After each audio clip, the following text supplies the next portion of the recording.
all in my bag. You been all in my business. You be all in your feelings. I been all in them trenches. I been all in my bag. I've been all in my bag. You've been all in your business. It's a banger. Boom. Hey guys, I'm Sai. Welcome to Ace Podcast Nation, the home of our wrestling series, Keepin It Real.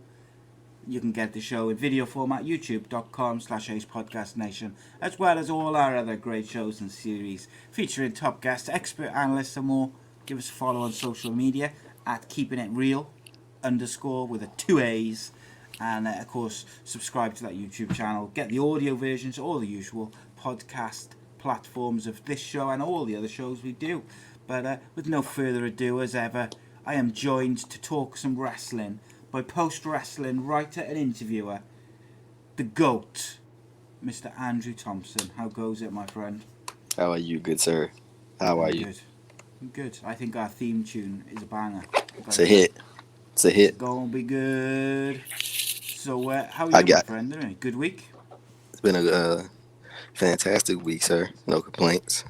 Got to see some good graps. I really enjoyed the Santos Escobar Curry Cross Street fight. I thought AEW is progressing well with their tournament. Unfortunate news that Anna Jay is going to be out for quite some time with the surgery, but I think in the long run it's going to be good for her. Give her some time to like revamp, because I felt like with AEW it was going to be like some real good stuff that they could have did with her and Brody Lee, because it seemed like Brody Lee kind of recruited her a little bit and like brought her in, and like I even heard a story one time when he was like, and I guess I think it was in the backstage area or something like that.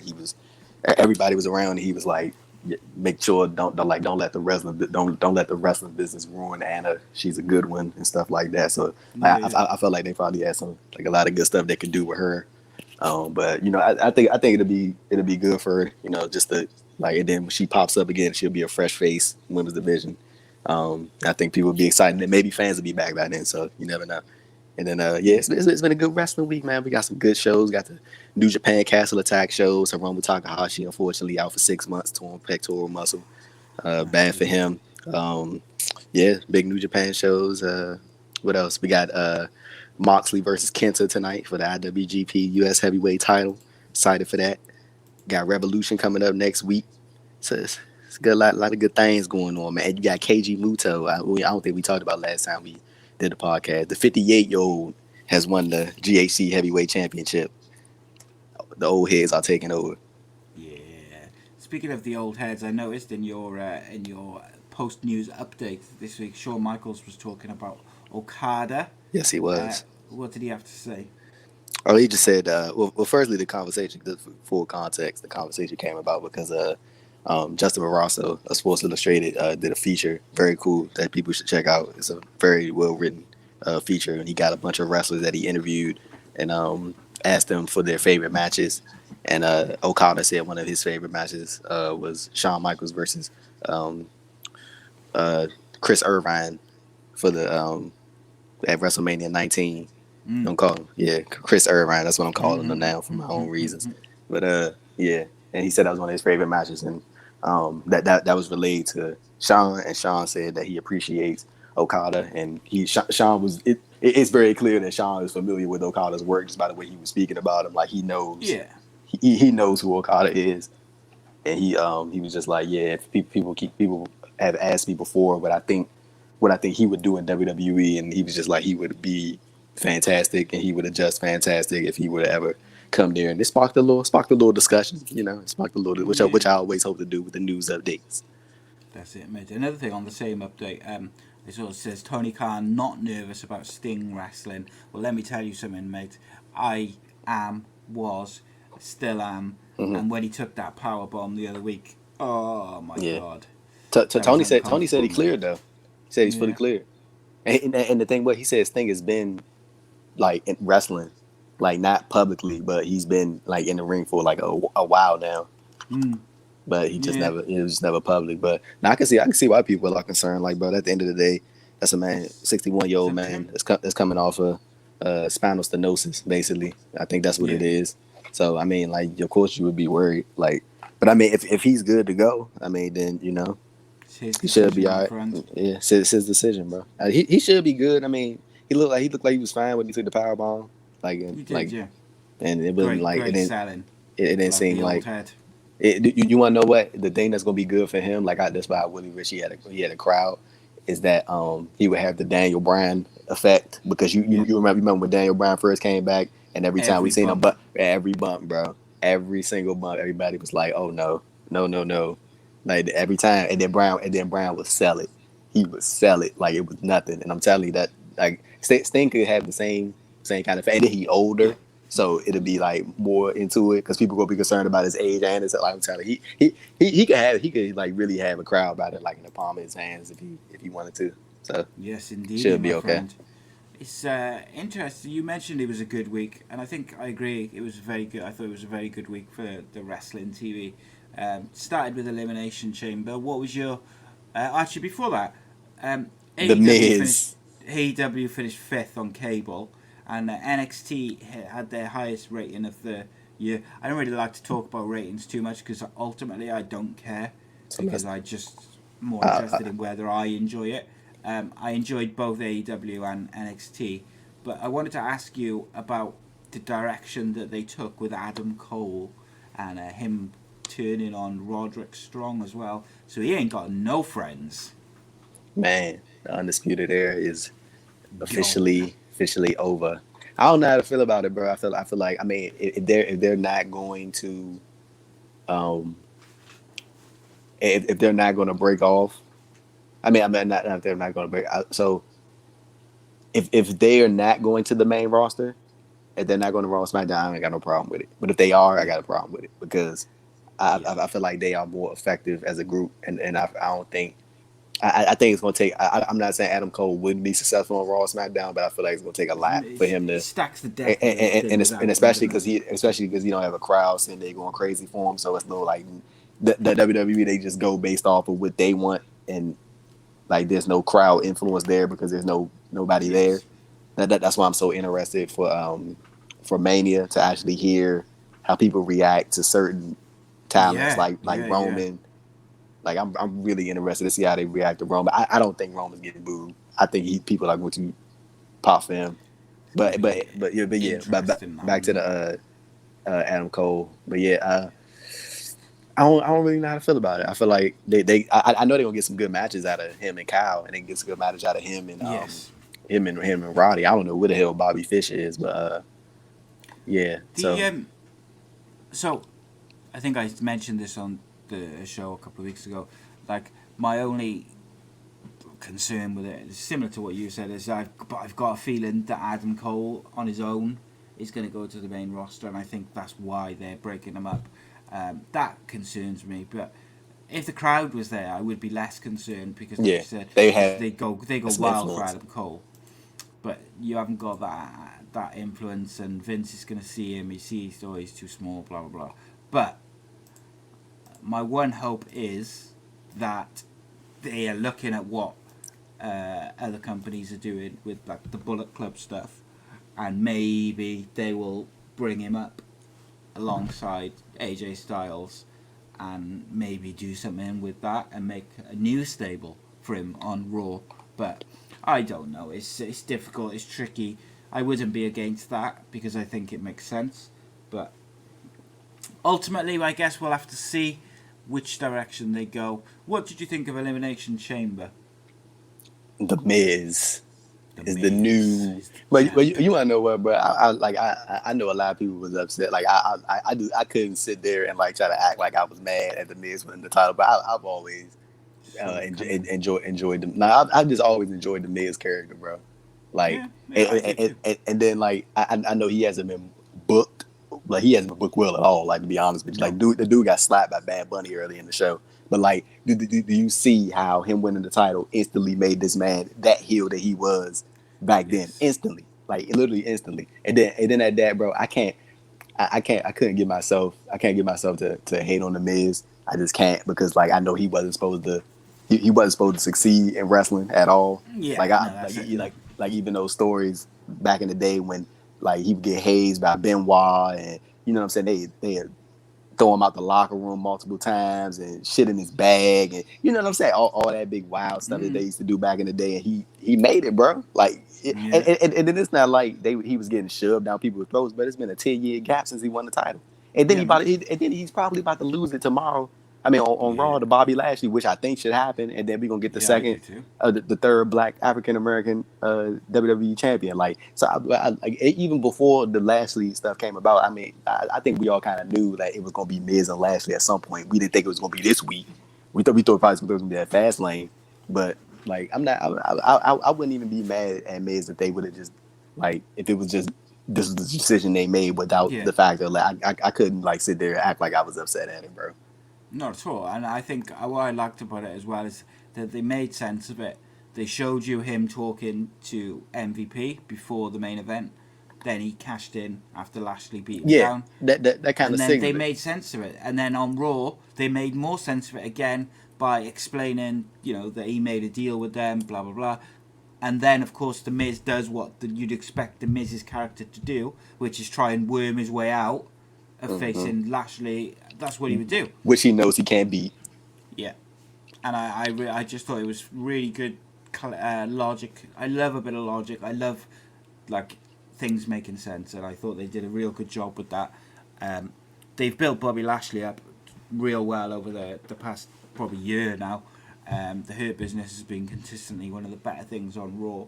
And I thought him losing to Riddle was the right call, because I think if they're going to do something with Matt Riddle, then that was the way to do it. They didn't pin Bobby Lashley. They had Morrison in there. Or I think they did pin him, didn't they? But I can't remember. But they had Morrison in there to make it, you know, not a one-on-one victory. And then they made Bobby Lashley look like a beast. Afterwards, he was angry and he destroys Drew. If I was booking it, I'd have him destroy The Miz next Monday to build him further as this, like, unstoppable monster.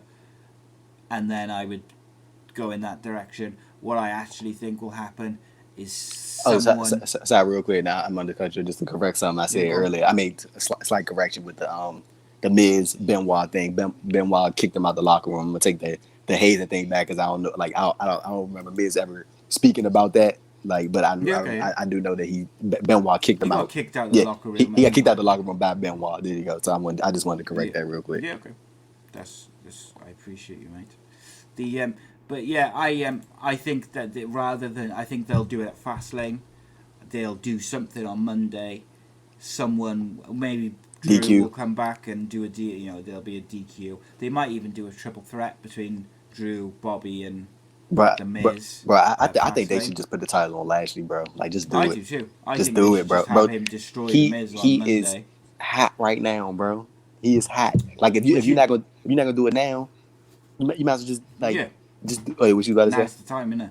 I was gonna say, would you do Drew versus Lashley at Mania? Of course. Or would you bring back Brock Lesnar versus Lashley at Mania if you were given the choice? No, I would. Would you say Lashley? You want to know what the best way, the best thing to do is to build Bobby Lashley as your monster. Like, you can have Brock Lesnar there, but I think if I was booking it, this is what I would do. I would have Lashley get the title from Miz on Monday, have him take it into Mania, beat Drew, do the match with Brock at another pay-per-view, maybe a SummerSlam, have him beat Brock. Then you have Lashley, this big, strong character, and then just put the title back on Drew. Because Drew just beat the biggest monster that you got. Literally, he beat Drew already. So they won it. So he got one up on him. It's 1-0. He goes on, beats who's presented as one of the most protected characters in WWE history. You got Brock Lesnar. Lashley finally got one over him. And then the best way to cap it off is to have Drew win the title back, because Drew just literally beat your biggest monster. Drew gets the rub. Bobby Lashley just went on a fucking hell of a streak, so it doesn't really hurt him. And then you can always run it back, and then Lashley's always protected. And then you can just easily, like, if you want to do something, you just put the U.S. title on him again and to keep him high. Yeah, like it's like literally that simple. Yeah, I would do. So I think I would do that. I'd have Bobby Lashley beat Lesnar at, say, SummerSlam, one of the big ones, Yeah. in the middle of the year, and beat him pretty well. Yeah. And then what I'd have then is I'd have the WrestleMania next year with probably a full house, have Drew beat Bobby Lashley at And Mania then Drew get his next year. WrestleMania moment. Yeah. And he gets his WrestleMania moment, he gets the title in front of a crowd, but also on the Raw the next night or whenever he does promo, he's the guy who gets to say, I beat Brock Lesnar and I beat Bobby Lashley, the two most dominant There you go. monsters. There you go. Easy But peasy, mate. it's so simple, bro. It's so, but they literally have a monster on screen monster in their hands with Lashley, bro. Like literally, he's like literally right there, bro. And the other thing as well is I Hold just on, saw hey, someone on... so I was gonna ask you, did you see that picture of him holding the world title when he was standing on the turnbuckle, Yeah, bro? I Oh did, my yeah. goodness.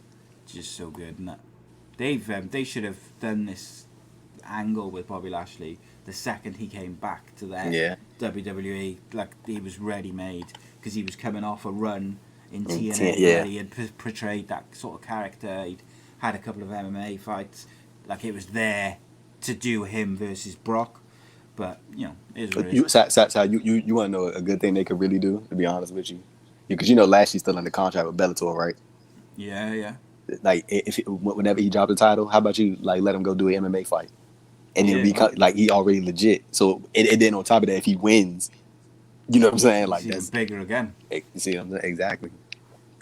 Yeah, man, I 100%. The one thing I like, I saw someone on social media say the reason they might not do that is because it's too similar. If they're going to do what we've discussed previously with Roman and build him up for a whole year of having the title ready for The Rock next year, but I would argue that Roman Reigns having the title for a year is different to the type of run that Bobby Lashley would have holding it for a year.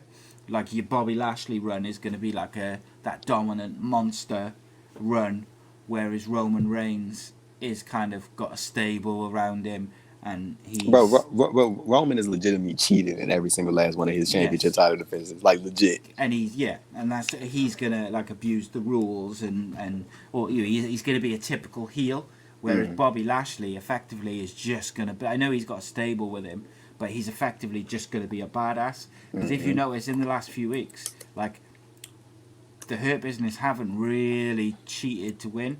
Like, Cedric Alexander and Shelton Benjamin have been off doing their tag team stuff. MVP's been with Bobby Lashley, but he hasn't helped him. Bobby Lashley has kind of done the Ken Shamrock gimmick of snapping, and he's just beaten the shit out of whoever he's faced. Like, it's two different... Yes, you're going to have two long-term champions on your shows, but I don't think that's necessarily a bad thing anyway. And they're two different types of run. Like, and I just, if... Here's a question for you. If they say The Rock is done and they can't do that Rock versus Roman next year, who would your pick be to finally take the title off Roman at whatever point?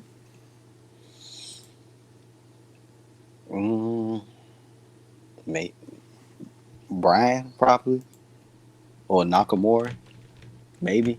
Like I really can't think. I really can't think of nobody right now. Like Roman is just like on another like level, so it's like it's kind of hard to like pick somebody. Like that's what happens when you book strong champions.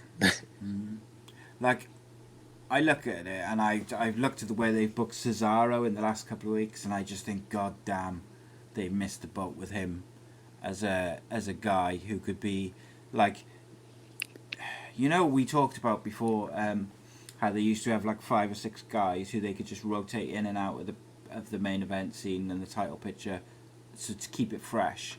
Like, Cesaro should be one of that sort of 5 or 6 guys who not necessarily is going to have like a long run like as a champion, but he might have like the odd short run. He can go in, do a main event feud when he needs to be. But then equally, I would argue that Sami Zayn at certain points, Kevin Owens at certain points, Daniel Bryan, you've got these guys, they could all do it, but the WWE doesn't seem to have the confidence to do it.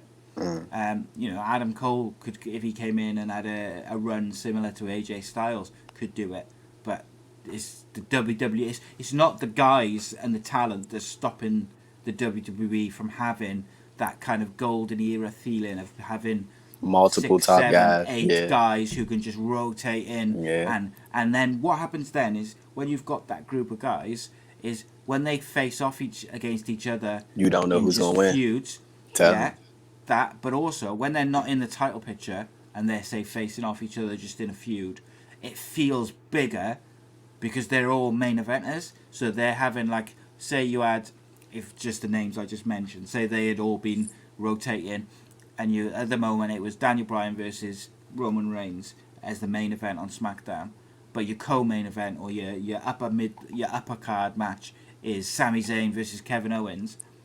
It would feel that much bigger because they'd had a run in the title picture over the last couple of years. Do you see what I mean?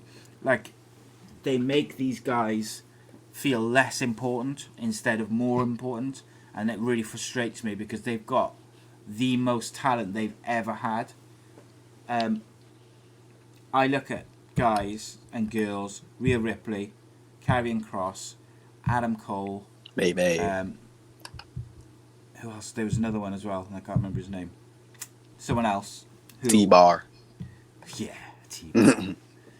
Oh, mate, don't get me started on Retribution, because I still argue that could have been a real cool stable. Oh yeah, hey, bro. From that moment when I'm about to say, let me Mustafa tell you Ali something, bro. was announced as the leader, they could have done some cool shit, and they completely fucked it up. Let me tell you something. For the listeners, the next time Sai try to cut me off again, we gonna throw hands. Tell him, watch that. Everybody, listener, you don't want to do this, brother. You change your little avatar picture to you looking surprised, and you think you can come on here and you can slap me in my face. but no, I agree with you. I think Retribution done. That group is done. They got a turn on it by the way Dead they in the set water. that up. The way they were all looking at Mustafa Ali when he shouted at them on Raw. They got a turn. Look, my worry is, like part of me thinks, yeah, just turn them all, bin the group, take their masks off them, because actually individually, maybe apart from Shane Thorne, like Mia Yim can be exceptional in the women's division. Dijakovic can be awesome. He could be a legit main eventer for 10 years. And I even think I like Mace. I'd probably keep the mask on him, because I think he, for some reason, his mannerisms and stuff with the mask has probably fitted the best out of the group. I think he's got quite a unique, cool look, and I quite like it. But he's got potential, like you say. Mustafa Ali should have already been a multiple champion, and he should have had at least a good run in the main event. He should be a bona fide main eventer in WWE already. My worry is they are going to break the group up, and Mustafa Ali will go back to getting lost in the shuffle, and he will just do the same gimmick he's doing now, but on his own, which loses even more credence because you've lost your stable, you've lost your followers. It's like when Bray Wyatt was a cult leader without a cult because he let them all go. He did nothing for months because he was just felt lost because he was a cult leader without a cult. That's my concern for Mustafa Ali. I just get frustrated when I talk about Retribution, mate, because when he was revealed as the leader, that was the chance to really do something with him and that group. Mace and T-Bar as a tag team could have been awesome. Ali would be very disappointed with how you pronouncing his name right now. Very disappointed. I apologize, my friend. Mustafa Ali. He would be very. See, how that's gonna be one of your guys. How that's gonna be one of your guys. See, God take me down. Yeah, I thought. I agree with you 100%. But I think Retribution done, bro. It's time. Yeah, I just that group about it. That group dead in the water. So such a talented group of performers, and I think that's what frustrates me. And ultimately, that's the story. That Retribution as a group is almost like the story of the WWE overall in the past probably 5-10 years. Like that group, look at the talent that's there. It's unbelievable. Like some just like top tier talent, and they haven't been able to do anything with them as a group. Like there's something wrong there fundamentally if you can't do something with a group like that with that much talent. And let's be honest, I'd say like 4 out of the 5 of them have got an incredible look as well in terms of what the WWE is looking for. But You want to know what really did them in when they announced that they signed contracts? I was like, why would you? Yeah, it doesn't make any sense, did it? It's just wild. What did you think of the direction of Matt Hardy and Adam Page this week, and the Dark Order? Just like the way they kind of basically said, we're not going to nag you to join. We just want to be your friends and we'll have you back and stuff. And they kind of like he basically joined the Dark Order without joining the Dark Order. I thought.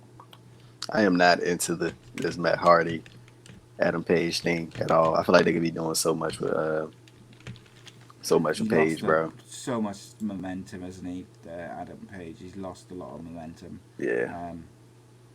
I just can't. Sometimes I really enjoy this Matt Hardy gimmick, and then other times not so much.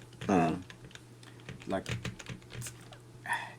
it does make it like it makes sense. Yeah. I can see what they're going for. It's good TV. It's good TV. What would you do with Adam Page now, like to heat him up?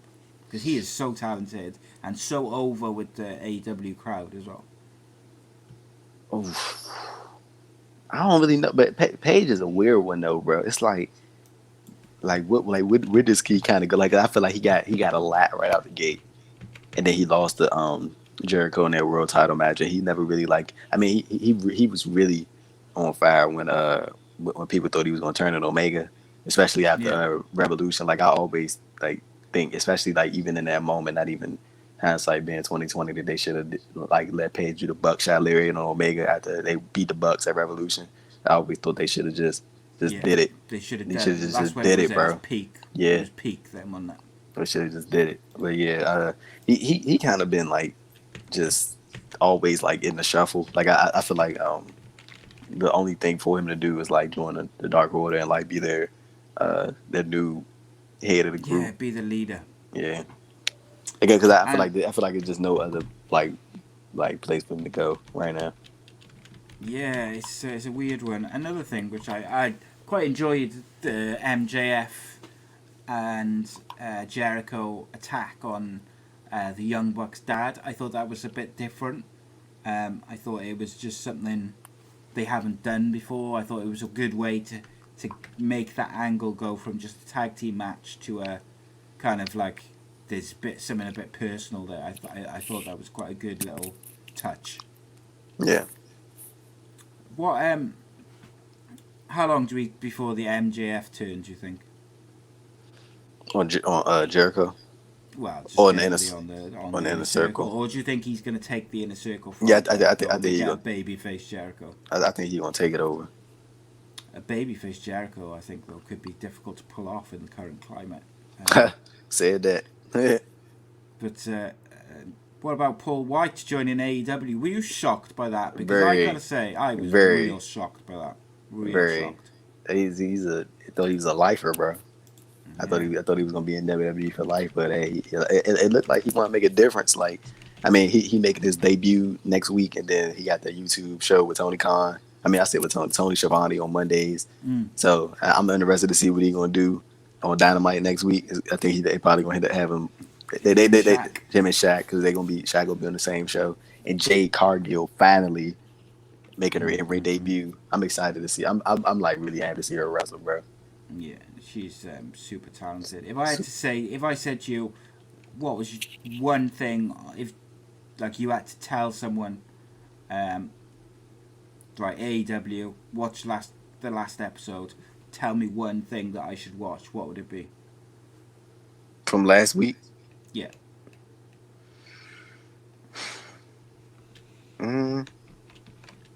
It's difficult, isn't it? They moved some stuff on, but did they? Was No, there anything in there I which wouldn't was say it's must difficult, see? but my memory just shot. Like I watched so many shows, bro. Like So I can run through it quickly. You had John Moxley, Ryan Namath. Then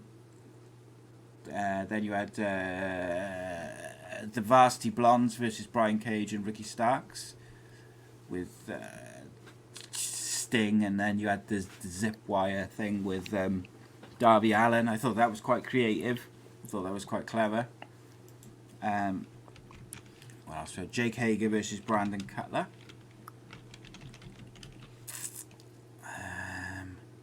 What else do we have? So obviously then you had the bit where they beat down the Young Bucks' dad. Isaiah Cassidy with Matt Hardy and Mark Queen versus Adam Hangman Page. Where's Mark Quinn wasn't even there. I was going to say He hasn't been with them for like the past couple. I have no clue. It's been really weird, like that he just like since the Impact stuff. I don't think I've seen him since the Impact stuff. He just disappeared, and they didn't reference it.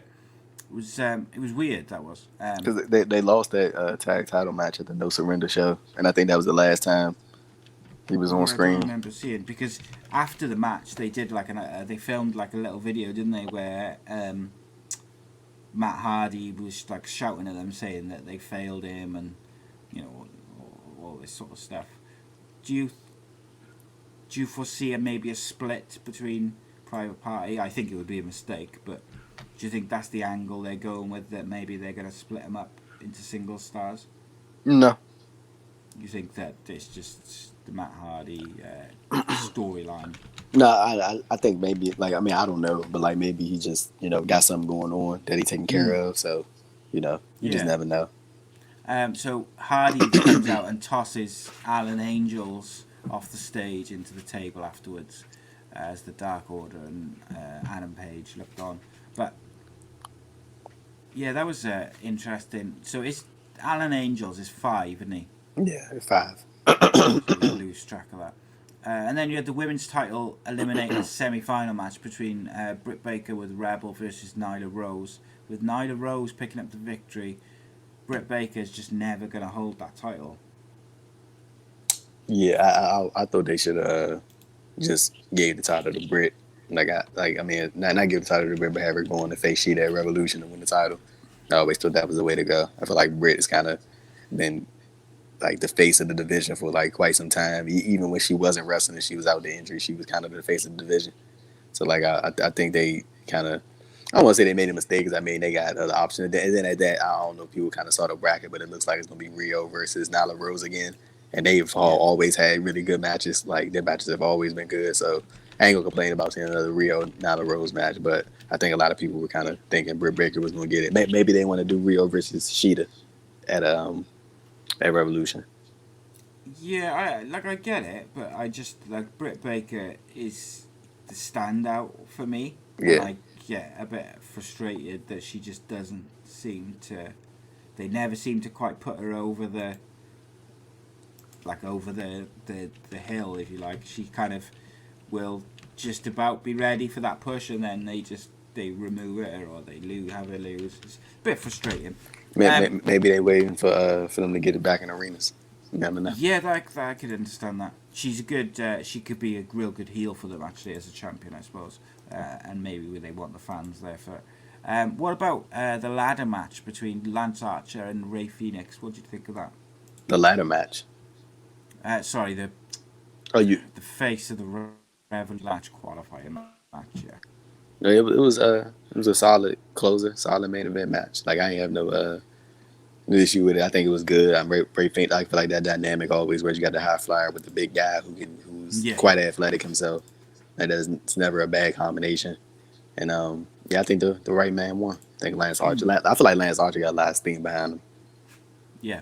And you always need you always need a big guy in these ladder matches. Like you can't just have all high flyers or like all like guys that do like special spots. Like you need like the kind of the muscle in there a little bit to kind of somebody that's gonna be in there to catch everybody for the most part. Yeah, for sure. You mentioned NXT at the start of the show. Escobar versus Karrion Kross in a street fight.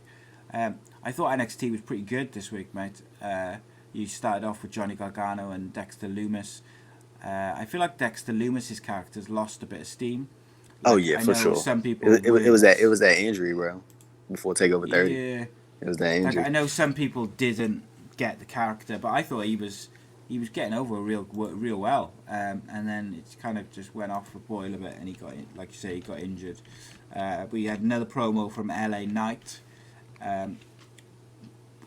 Do you think we see him anytime soon in the arena to start a feud? I think we see him the after WrestleMania. That's when we see him. Really? Do you think they're gonna wait that long? It's something like 5 weeks, 6 weeks. Yeah, I suppose. I noticed that this time in the promo he did his fact of life catchphrase, which he didn't, I don't think, in the pre-show before. I love his promos, I gotta be honest. I think he's fantastic. What else did we have? We had Tyler Rustin with Malcolm Bivens versus Leon Ruff. Didn't get started as Isaiah Swerve Scott came out and attacked Leon Ruff. I quite like what they're doing with Isaiah Scott. What about you? I don't. You don't like it? Mm-mm. I'm just glad they're doing something with him because he's so talented, mate. Like, what did you like about him?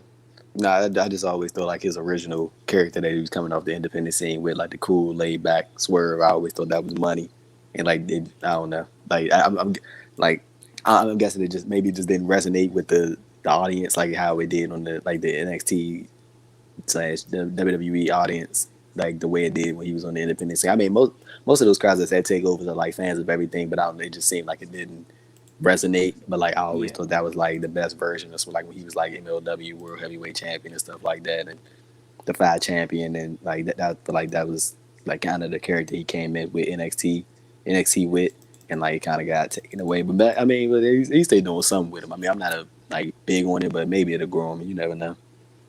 Yeah, I actually discovered him through MLW because in the UK you get MLW.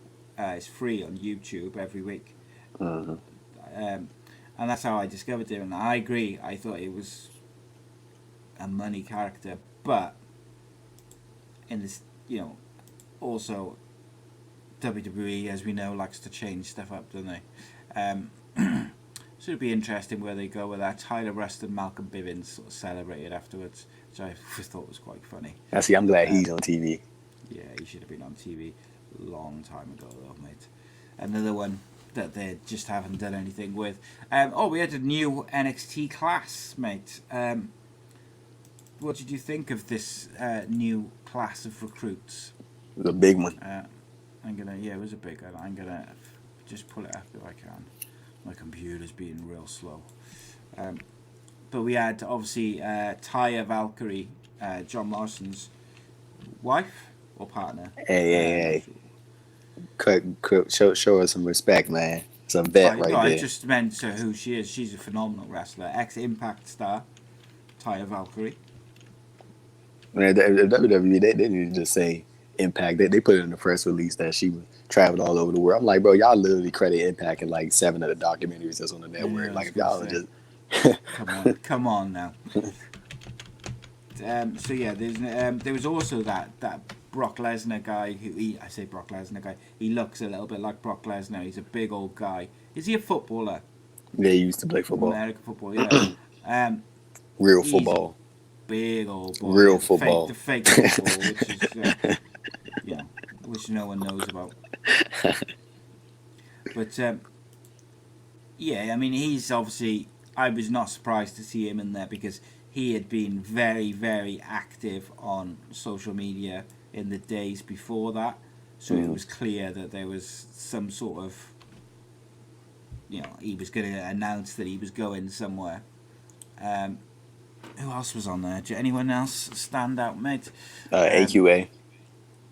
She was a student at Booker T's Reality of Wrestling. She was a graduate and I think a former champion there. Like she's really good, bro. She's very, very talented. I think they just probably just need a character for her, and then she'll be Yeah. She'll be fine. She's a great wrestler though. Like I'm pretty sure like much everybody that gets signed to any company, like you're pretty sure you can't be a bad wrestler. That's not you Yeah. gotta let you but yeah, she's really good. There was a lot of people in this class, Oh, man. Bronson Rick Rick Steiner, which Steiner. is the son of former WCW and WWE Tag Team Champion Rick Steiner. Yeah, it's cool because Say, Arn go on. Anderson's son is in AEW too. So you got Is two he? you got Rick Steiner's son and Arn Anderson's son getting in the business. Both of them look just like their daddy. Yeah, that's gonna be real cool. Isn't it? And was there anyone else who? Parker Bordeaux was the footballer who I was thinking of. I couldn't remember his name, but by his look alone, like obviously I have no idea if he can work, but by his look alone, I'd imagine that Vince McMahon is salivated at the prospect of getting him I say on that release stuff. release Lars Sullivan, insert Parker Bordeaux. There you go. There's your monster. They love a big man, which is why we're also worried about That's why Adam Cole. that's why they need to sign you. Well, mate, they couldn't afford me. I They couldn't afford me. They couldn't pay my fees. What are you looking forward to in the wrestling world over the next couple of weeks? Or this next week, should we say? New Japan, Newcastle. Castle Attack. I said Newcastle, Castle Attack. I was thinking about the Harold and Kumar movie. But New Japan, Castle Attack. That's when's that? Saturday and Sunday. Tomorrow. Yes, that's super good. Yeah, The one with. Is that the one with Kenta and no, Jon Moxley on? that's on tonight. New Japan Strong. Yeah, So that's on this evening, yeah. yeah, Okay. and I'll watch that in the morning. yeah, Hiromu. He's gonna be out for 6 months with a torn pec. So Jesus, they had to, sucks, man. and he was the junior heavyweight champion, so they had to rearrange all that. And they So- doing. There you go. I was just gonna ask you if did they strip him of the title? Yeah, he appeared on the show and vacated it. They did like a whole angle. Yeah, because like after he broke his neck in broke 2018. his neck, and like it was such a cool moment seeing him come back. Like so to lose him again is a big blow for New Japan, I think, but also obviously for the fans that's real disappointing because. Bro, you good? You good? Finish. He's just super popular, isn't he? No, I was gonna say like if the pandemic wasn't going on, I think they would be okay because I feel like they about to lock in Leo Rush because Leo Rush he's on their roster page now. So Okay, I like it. So Yeah. I think Leo is about to be more in New Japan. I definitely think if there wasn't a pandemic, like he would be in Japan right now. So and yeah, I mean if he's on the roster page, and that should kind of let you know what they think of him because I'm pretty sure they just wouldn't put him on the roster page if you know. Yeah, they don't just put everyone in who appears on their programming, do they? They're selective of who they put on. And look, Leo Rush, in my opinion, is one of the most talented people in wrestling in the world, in any company, and I really am looking forward to just seeing what they do with him once he's signed like permanent. Because once he's signed permanent, they can really Beef up that junior heavyweight division, they could man. Find him. Well, he could do anything, mate. He could literally do anything. Give me Leo versus Okada. Oh yeah, that'd be good shit, mate.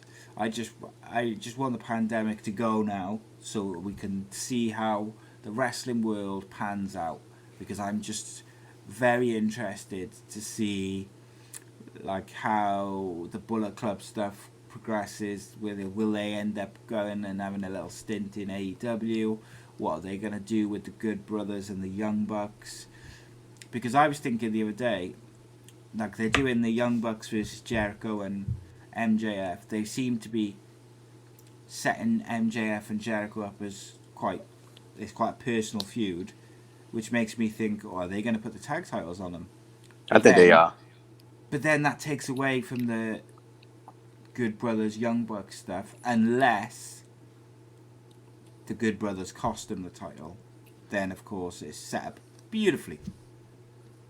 You think we're gonna see the Young Bucks wrestle at Rebellion? That's the Impact pay per view in April. Yeah, I'm not sure. I don't know how they feel about Impact still. They had a bad time there, and yeah, I think probably, but I definitely think Omega will wrestle on the card. His logo is on the pay per view logo. His Omega symbol is like on the literally on the pay per view logo. Yeah, then I'd say probably. Isn't it? I think he gonna win the title. I think he gonna win the Impact title from Rich Swann at that show, or Moose. It's probably gonna be Moose. I think it's gonna be Moose because Moose facing versus Moose with Omega going over. Because Moose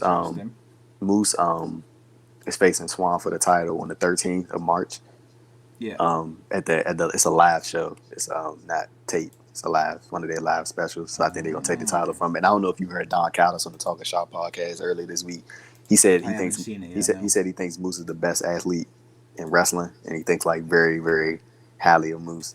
And you think they'll take the title off him and then put it back on him at a later date? No, I think they're gonna put the title on Moose and then have him drop it to Kenny, because I think they think there's gonna be a great match. And then because so what happened is they sanctioned that TNA World Heavyweight title again, so it's an official title again, and Moose already has that. Okay. So I think once he loses the Impact World title, they're just gonna be like, oh well, Moose is still like the official TNA World Heavyweight champion, and then they can just keep riding that until they get the belt back from Omega. And I think once Omega beats Moxley at Revolution, I think Moxley's going away until like the fall. I don't think he's coming back until later this year. I guess just the promos that he was giving and talking about like the Moxley Extermination Chamber, and like how he was talking about how he was going out swinging, and if he loses, that's gonna be a hell of a way to go out. I think probably it's gonna. I mean, because isn't Renee supposed to give birth like this summer? Yeah. So I think this summer, yeah. I think Moxley probably won. I mean, I don't know him personally. We just talking wrestling, but like maybe he just want to chill out and like be traveling while his wife is pregnant during the pandemic, and just want to stay home and just wait till it's over. So like I definitely think a hell of a way to go out, right? Oh yeah, mate. I was going to ask you about that to finish us off then. So they're having an exploding barbed wire match, death match. So for the people who maybe are not familiar with that type of thing, what is an exploding barbed wire match? So there's like for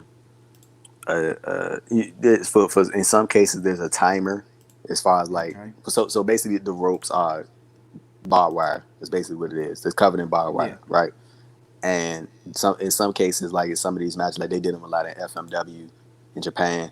Like it would be like so sometimes there's a timer, somebody controlling the timer to set the you call it a bomb, I guess. I don't call it a bomb, but like you set the explosion off, right?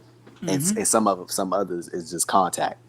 Somebody hit the rope, boom, it's contact, or something along those lines. But mostly I think it's just somebody controlling the timer. And then once somebody hits, then they hit it to make it seem as if it's a contact type thing. Like I don't really know, but like which one is it? But it's either one of those. So yeah, it's every time you hit the ropes, it's an explosion. It seems like, and like you can easily go check these matches like on Daily Motion or YouTube. Like it's plenty of them up there. I know it's a famous one up there, like with Atsushi Onita, and it's he got some real good ones. He like dabbled in there like a lot. He tried to bring it to WWF, but Vince McMahon was like nobody, and so it's gonna be interesting. I know a lot of people. That's not a lot of people's styles. I watch Big Japan sometimes when I can. Like that's all they do is death matches for the most part. Like I really like that because it's just crazy to me. Like how a human being could like actually want to do that shit, and I know I would never do that. So I find it interesting when somebody else wants to do that. So I'm interested to see the death match. I know Moxley gonna go all out, especially considering this seems like this is gonna be his last match for a little while, and it's gonna solidify Omega because it's gonna be like Omega just beat Moxley in his own game, and then I don't think it's gonna hurt Moxley at all because I'm pretty sure he gonna look strong going out of it. And I think he should get like a proper farewell for the time being after the match. Like, have the crowd salute him and send him off real right before he, go off into Papa Hood and stuff like that. So yeah, man, it's gonna be a good one. I'm like really amped for this. It's gonna be cool to see, especially on American soil Yeah, for the it's first not time in a something long that time. you see, is it? Like Yeah, in not in America. like America or like mainstream. Yeah, mainstream. It's Mainstream is the proper way to say it. There you go. Mainstream, proper way to it's say it. so They do death matches it's on the time on the independent scene, but not no yeah, of exploding, course. not exploding barbed wire death matches. But they definitely do. No, no, They no. definitely do death matches on the independent scene. So there you go. Mainstream is the best way to put it. Yeah, I'm fascinated, mate, to see them do it. And do you think like some of that's like Kenny Omega's influence, or do you think it's John Moxley's No, influence? Tony 'Cause- Khan said in the interview that he thought about it. They was thinking about doing this last year. wow. Like Did they say? no, no, Did no, he no, say what feud for? no, for this. Oh, for the same feud. Okay.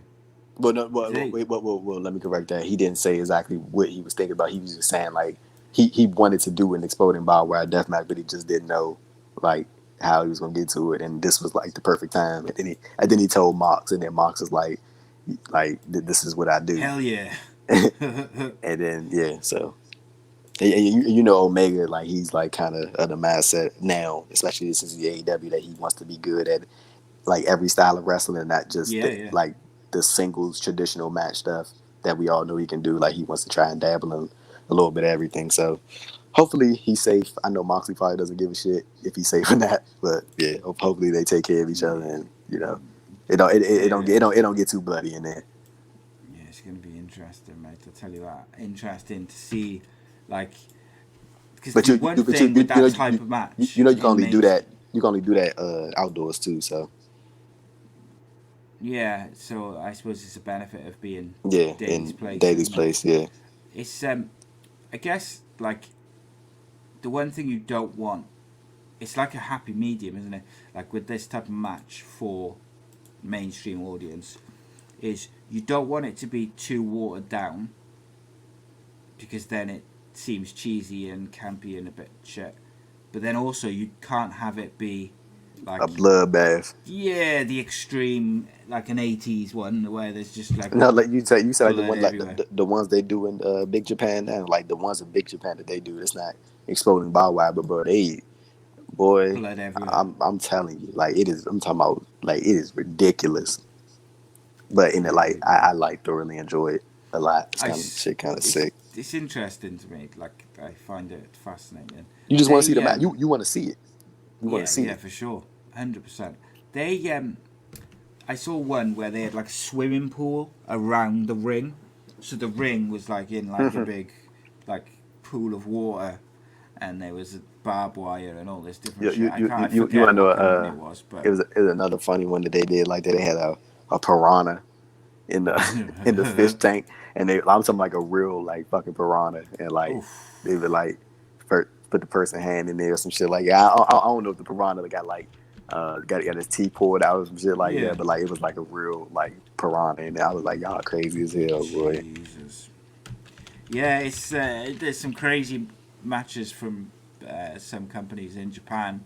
Like if you have a search around on YouTube and stuff, You I was can just trying to. literally find all this stuff on YouTube, bro. I Like, think it was. I think it was FMW, and it was like an probably. exploding pool match. So have a look at that. It is wild. Yeah, I got it. Can you imagine Vince McMahon agreeing to some shit like that? Someone trying to sell him on that. Hey Vince, I got this great idea. We're gonna do Exploding barbed Roman wire. Reigns, Brock Lesnar, WrestleMania, an exploding barbed wire pool match. But yeah, it's wild, mate. What do you think is a question then to finish us off? Bit of a fun one. What is the wildest or most extreme, most bloody? I don't know. Like what's in WWE stroke WWF? What's the most wild thing match you've ever seen? Like, have they really even done anything like super wild, like There match was a wise? couple in the Ruthless Aggression era, just in terms of the amount of blood. So I think I vaguely remember one with the like John Cena and not that woman they did, but JBL was in that match you were talking about, but like that one they did with Eddie Guerrero and JBL when he actually split his head open off the chair shot. yeah, Like that was a lot of blood. Eddie lost a lot of blood right there. Isn't it wild how though they didn't stop, like cracked his head open, blood everywhere. Yeah. Didn't stop. It's insane, man. But I don't think WWE really does like any crazy like over the top matches. They've had like a lot of like bloody matches, but like not anything to the caliber of an exploding barbed wire death match. Yeah, I want to see a pool match in WWE by the end of this year. Pandemic pool match. Pandemic pool. It'd be better than a fucking Most of Mayhem. Yeah, that was shit. Just saying. Right, Andrew, as ever, mate, it's been a pleasure. I love talking to you. I could talk to you forever and ever, just rambling on about wrestling and shit. But it's always a good time, my friend. And I enjoyed our pre-show conversation as well. It was incredible. Guys, go to Andrew Thompson, youtube.com/Andrew Thompson interviews. Press that subscribe button and get the best wrestling shows in the world. He is the GOAT of interviewers. Had some phenomenal interviews on his channel. Love that shit. And of course we'll be back hopefully next week. We'll see how the schedules work out, but we'll see what we can do. Andrew, pleasure, my friend. Peace out, Side of Science guy. The GOAT.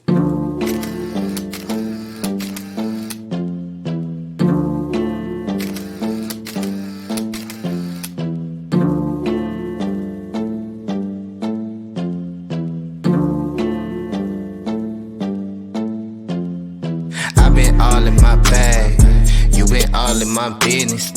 You be all in your feelings. I been all in them trenches.